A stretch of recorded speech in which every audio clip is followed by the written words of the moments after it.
pupuksain na ang anay ng tahanan. Sapatan ng Diyos at sapatan ng tao, ako pa rin ang asawa ni Rigor. Pero ako yung mahal mo, di ba? Rigor, paalisin mo yung babaeng yan. Naiibaw ka naman talaga! Alam mo mas mabuti pa? Umalis ka na dito! Umalis ka! Kakamkam niya ang kayamanan. Kailangan ko lang pasikasuhin yung pag-ipat ng kayamanan ng mga kabalyero. Unahin at tutukan mo muna ang negosyo natin.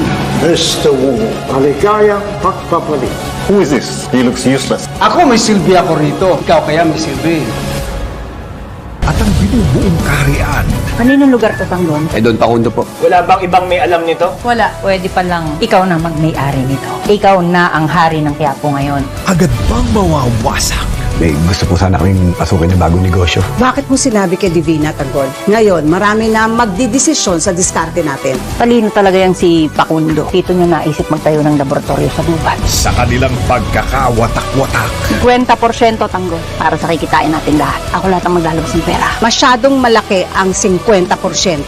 Sa akin, walang problema. Sige, magpauto ka sa kanya. Walang ginagawang masama sa atin si Boss Divina. Kaya naniniwala ako sa kanya. Baka nga mamaya ikaw pa mag-traitor sa amin. Kagaya na ginawa mo sa amo mo. Gord, di mo alam ang sinasabi mo. Baka mamaya pinasasakay ka lang yan. Pinaiikot ka para lukuhin ka ulit. FB